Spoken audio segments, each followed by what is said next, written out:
Hi guys, and welcome to my review of the Letshuoer D13. This is the company's latest offering, a single dynamic 13mm driver. It's got a DLC diaphragm, so diamond-like coating diaphragm. The box very much following the usual Letshuoer or Shure. Letshuoer is the current name. Shure is how I first got to know the brand. So sometimes don't take it the wrong way if I say Shure. So very much along the, the, the, the parameters that they usually follow for that. Open up, take away the sleeve, and this opens out. And that's it. So the IEMs, straight away we're greeted by them over here. I'll show it to you in a second. Take that out. The usual paperwork that Shure likes to include, guarantee cards, warranty, all sorts of stuff. I mean, really, I usually don't bother too much. And then it's got this product catalog, which is again very much something which they always do, which runs through all of the models that they have. Nice. I mean, this is actually a nice touch, and something that I wouldn't mind if it was done by more brands. Not at all the price range, but from a specific price point onwards, I think it would be nice. The case, okay. Look, as carrying cases go, it's fine. It's small. Do I think that it is ideal for the IEM in question, or for any IEM plus a cable or possible cable swap? Not really. It's very small. Plenty of tips. All the tips are always very nice quality, and it brings as well this, which is these swappable nozzles. This one is with the gold, as you can see.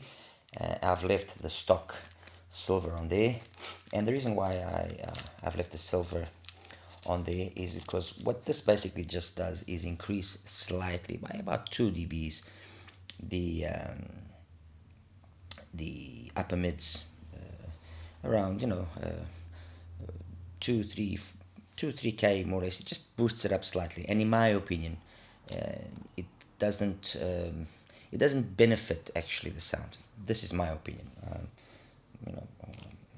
Obviously I respect and I'm open to other ideas, but I don't think it benefits the sound.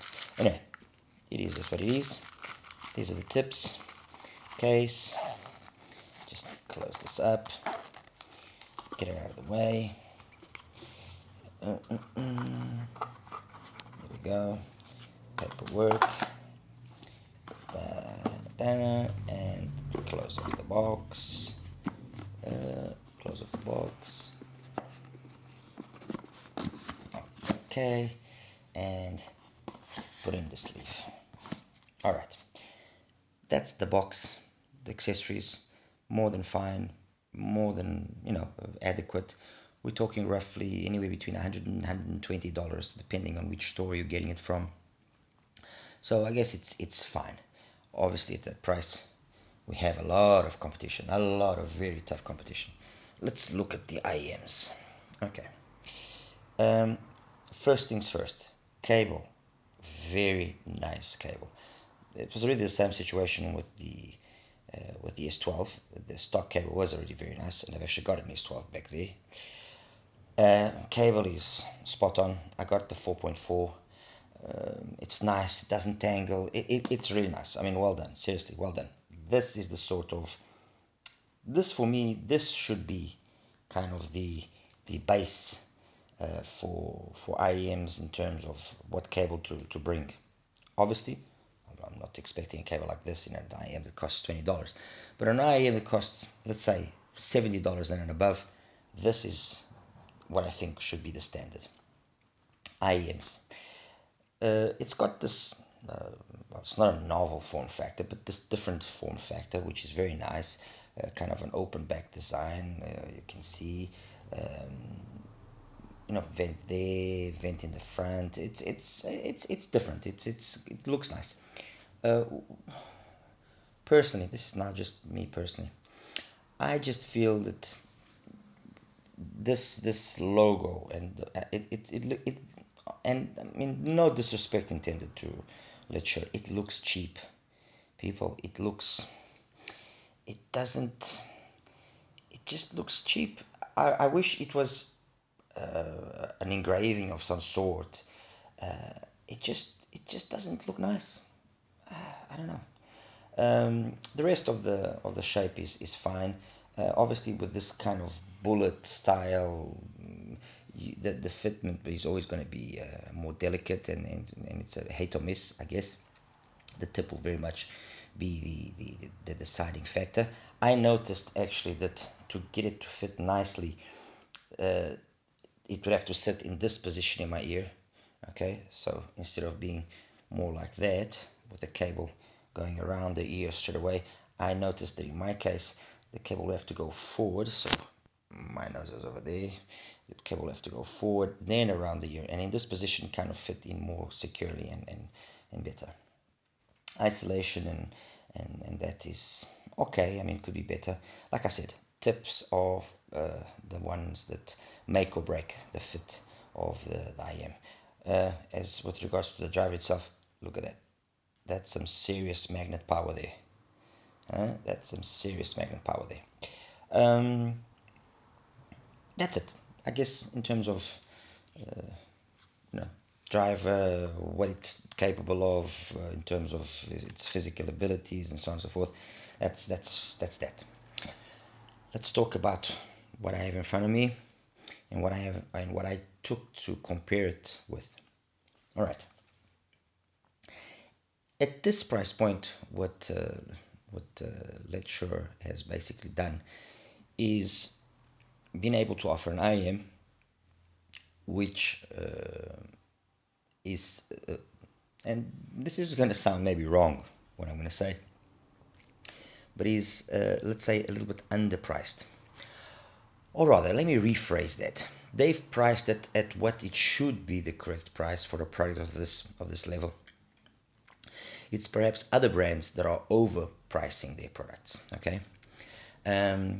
Because the truth is, you do not have a lot of single DD drivers at this price range. You don't. You basically have the Chapeau and Olina, okay? You have the Raptgo Leaf, and that's that. Then the rest, BQEYZ Autumn, which is one of the ones that I've selected, Tense Shimhana, and then Moondrop Kato, they all are in the upper 170, 190, 200 plus dollars.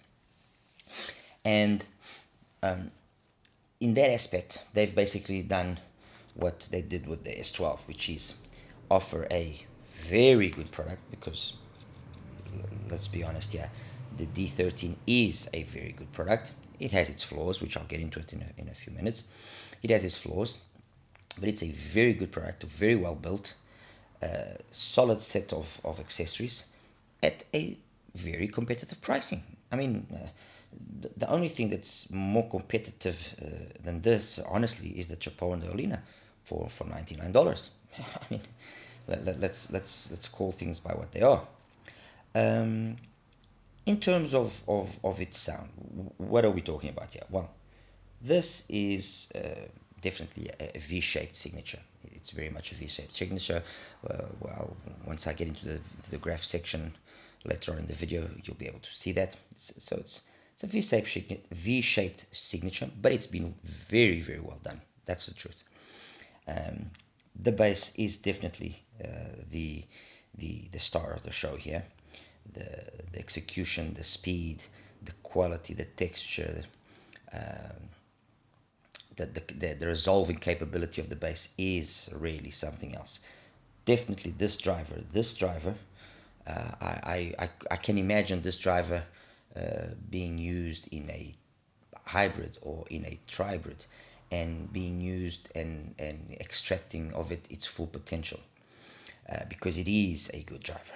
Okay, so the bass is the star of the show here. There's no bleed, there's no into the mids, nothing. It's just been very well tuned in that aspect. Okay, the fact that it's a 13mm driver, you also feel that, and this is something that you acquire the more and more you listen to different IEMs, and the more experience you gain. You feel when an IEM is struggling and when an IEM is not struggling. And I mean, you can see that this, as the saying goes, there's no replacement for displacement, and this referring to obviously car engines. You can see that being a 30mm driver, it effortlessly reproduces the low frequencies without at any point showing any sort of strain or struggling or anything of the sort. It goes nice and deep, fetches all the seismic abilities that you would expect from a driver of this size. So there's plenty of low bass, good, really good mid bass slam, and it's the marriage of that sub bass and the mid bass. And the funny thing here is that very seldomly do you see an IM being able to do both things well. Depending on what it's focused on, it will do that particular area well, and then the other one loses out. And this is one of those few times that, yes, it's been well done. There's ample sub bass, there's excellent mid bass, both complement each other nicely, and complement then the mids beautifully. Texture, definition, speed, everything is just been very nicely done. And then on the opposite end, you have all this energy, which kind of takes away a little bit from the mid-range, and the mid-range is the left to a second plane of showing itself off. The nozzle, which is exchangeable. I mean, you can see I've got the silver one there. Okay, the nozzle, just screw it out and you put the other one on.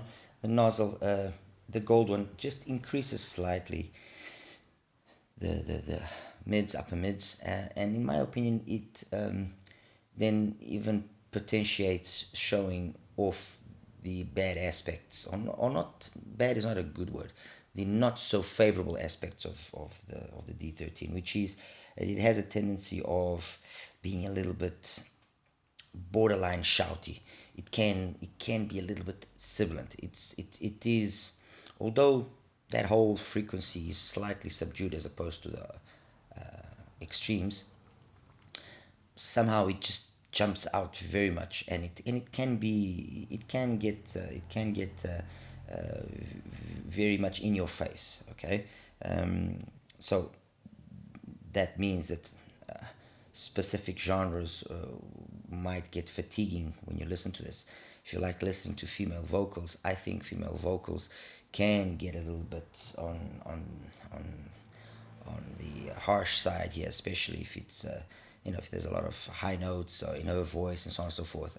This is just my opinion, obviously, and with what I usually listen to.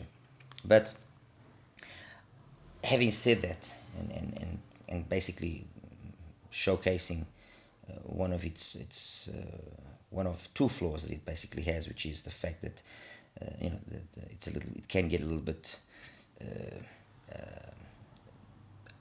aggressive in the mids and in the vocals. Then the other part where it kind of it doesn't shine as well as it could is with regards to the technicalities. I mean, soundstage is a little bit closed. It's not bad, but it's just a little bit closed. And with that, it brings imaging as well along. And with that as well, detailed retrieval. So those three aspects of the technicalities of the D13, in my opinion, are not the ones that really make it shine.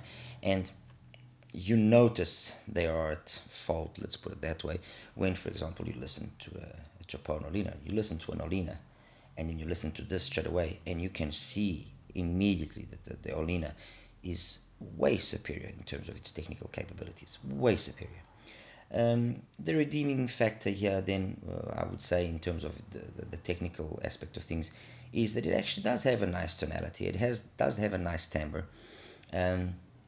Although you do have this rich bass, I didn't really find that it was wrong. Everything sounded the instruments sounded correct. Vocals, male vocals didn't sound over thick or overemphasized. Neither did female vocals sound that way as well. If anything, they just sounded slightly laid back. So tonally, it's acceptable. It's fine. Obviously, being at the price point where it is, it doesn't have a lot of competitors, but it does have, at the same time, competitors priced just a little bit higher up and just a little bit lower down in terms of the overall price, which do give the D13 a good run for its money, and that's where its flaw then lies. As compared, for example, and like I said, I've got the following IEMs here, as compared to the Leaf, and let me just make it clear, compared to the stock Leaf, the D13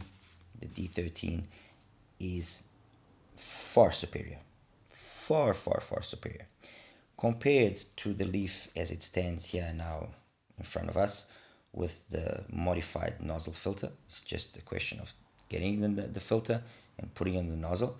Compared to the Leaf as it is here, no, the Leaf is better. It doesn't have the bass of the D13, no it doesn't, but in terms of then the mid presentation, vocals, detailed retrieval, soundstage, imaging, all of those aspects are then superior in the Leaf as compared to the D13.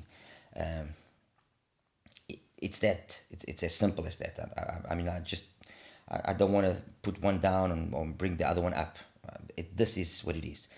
Stock format, the Leaf doesn't have a chance with the D13. If you have a Leaf and you've done the nozzle filter mod, it is a better IM than the D13. Okay. Compared to the Olina, it's stock. With stock, the Olina suffers from maybe being as well a little bit over energetic. It doesn't have the bass that the D13 has. No way, it doesn't. And it can get a little bit too much at around 4, 5, 6K sometimes, and some people complained about it. But again, if you do the double Olina damper on it, it just changes the Olina completely. It gains 2 dBs more or less in the bass, across the bass, cleans up the mids, the upper mids, and the presence area, plateaus everything nicely. Gone is that tendency of being over energetic or over harsh or just a touch sibilant, and it just shines. It makes the Olina shine, and the Olina is a superior IM to the D13. It just doesn't, where the D13 basically just beats all of the IEMs that I have here, is in its bass performance. That's why I said I would like to see that driver in a hybrid or in a tribrid. That driver used in a hybrid or in a tribrid to its full potential, I think it will be absolutely killer. All right, but as it is, compared to the stock Olina, they very much equal. The Olina will edge it out in terms of its technicalities and so on and so forth. Yes, once modified, the Olina does step up a notch or two and become superior to the D13. The other IEM that I brought out, these two are more or less priced the same as the D13. The other two IEMs that I thought, let me just bring them out, especially because of their bass performance, were, well, the BQEYZ, the Autumn. This is obviously substantially more expensive. You can get it now. Sometimes I've seen it having some sales on it, and the price does come down a little bit, but this is roughly $200. It oscillates slightly, but it's anywhere between $190 and $210. That's the price. So it is a substantially more expensive IEM than the D13. It sports also a 13mm driver, and in stock format as well. It does have a little bit of a peak there at 5 that can be too much for some people. However, the nozzles that it brings, as you can see there, these swappable nozzles, all right, you see there, these swappable nozzles give it allow it to have a versatility in its tuning that counteracts that possible aggressiveness that you have at 5K. And it just transforms the autumn. You can basically have the autumn be very neutral in the bass or be a bass monster, and by changing that way of putting forward the bass, it will affect obviously the mids and how the mids are coming out, or more resolving, less resolving, more present, less present. And it just makes the autumn overall a better IEM than the D13. Again, the one area where these two are very much comparable is in the bass. The bass of the autumn is amazing. The bass of the D13 is equally amazing. And finally, the other IEM, which I thought would be interesting to have it here, again because of the quality of the bass, and I just it seems like I'm touching on the same topic all the time, bass, because the truth is that's what the D13 has as its main standout feature. It's amazing bass. It's the HANA, the 2021. The HANA is one of my recs, and that's $200 for single DD. And yes, it's got very much that typical harmonish sound that Tanstrom implements. Beautifully executed, amazing bass. Really, the tonality, the texture of music that this IEM is capable of, giving vocals and instruments and songs. It is just very, very, very good. And again, in terms of bass, yes, the D13 is capable of giving me the performance which is very, very on par with this, and that's why it immediately reminded me of the HANA. But then it just lacks in terms of its mids and highs and the way that those are reproduced, and it's a no contest. The HANA is a superior IEM. Okay. What is then my takeaway message from this? Well, my takeaway message from this is, yes, it is a well accessorized IEM. Has a fantastic driver with a tremendous amount of potential. And once again, I'm going to repeat this once more. I really want to see this driver in something more serious. I think it will really, really show its true potential.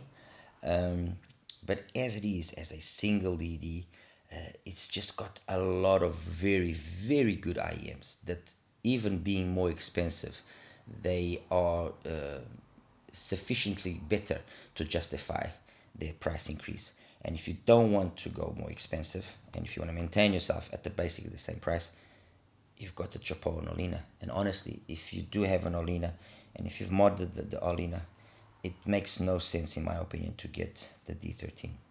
No sense. As compared to the Leaf, if you have a standard Leaf, then the D13 is superior. And if you're not going to modify it, then the D13 is superior. But if you've got the Leaf and you've done this little mod here on the vent, keep it. It is a fantastic IEM. Honestly, the Leaf is not been getting its deserved value. It's not been getting its deserved value, and it's a pity. It's a real pity. Well accessorized, well built. It's got some interesting details in the construction, which are seldomly seen. And it's just been very poorly tuned. That's all. Okay.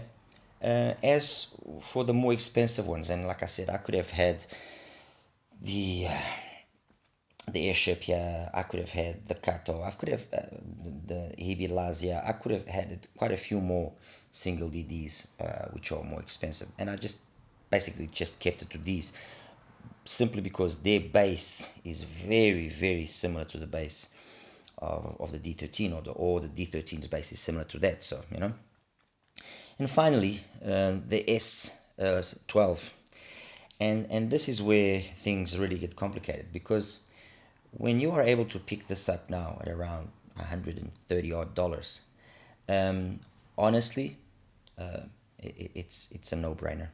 Get this instead of the D13. And again, please, I don't want no one to be offended by what I'm saying. I'm just being honest. This is on a league of its own. In terms of its technical abilities, wow. Oh, okay, but the S12 can be too much and it's got a lot of treble and this and this and that. Well, if you guys have seen the short bus mod, it's an easy mod to do. Very, very easy mod to do. Even if you do not want to open up the shell, just want to do it externally on the nozzle, you can do that and it will tame down the mids and the highs. But you know,